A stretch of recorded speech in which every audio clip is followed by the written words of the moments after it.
shout out for the friends.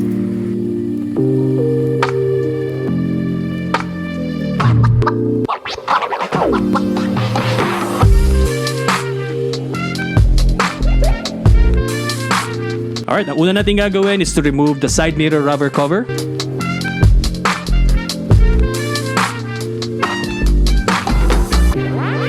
Then tatanggalin natin ang side mirror gamit ang adjustable wrench.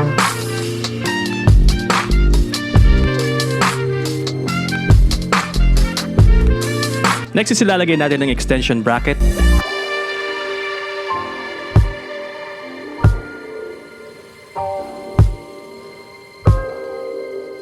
Then securely reinstall the side mirror.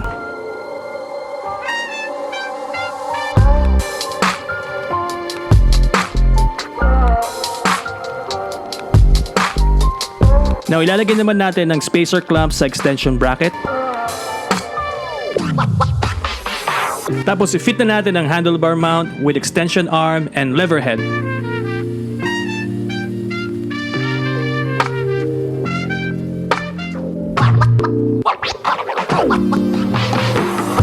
At finally, if satisfied ka na sa angulo, secure everything with a stainless screw and Allen wrench.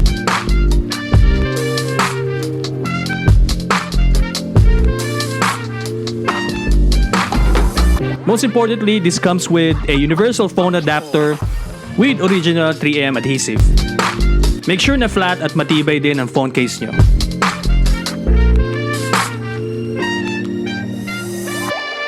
Personally, ang pinakagusto ko dito sa push lock is hindi siya bulky at sobrang bilis mo ilagay at alisin yung phone mo.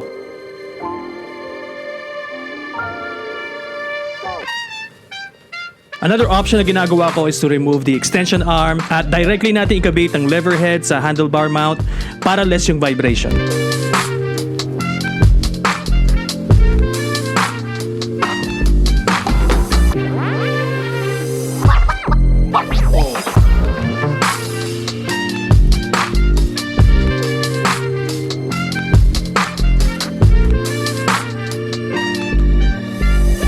There you go. Ganun lang kadali mag-install ng push lock phone holder.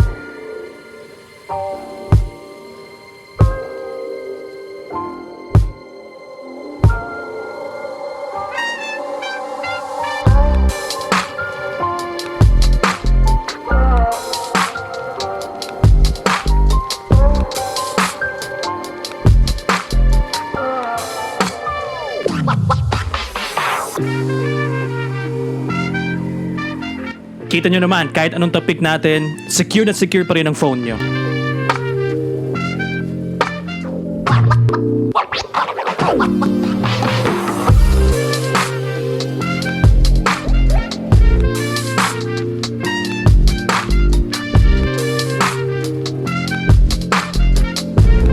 Almost 2 years ko na rin gamit itong push lock. Kitang-kita nyo naman, kahit sa ganitong takbuhan, very secure, very minimal ng vibration, at kitang-kita natin ang maps natin when traveling. Hindi lang ito pang scooter, perfect din to sa big bikes. Kayang-kaya nito ang highway speed. Available ang push lock phone holder dito kay Memory.Ph. For COD options, meron silang Shopee account. For pickup naman, pwede ka magpunta sa Pasig or sa Manila branch nila.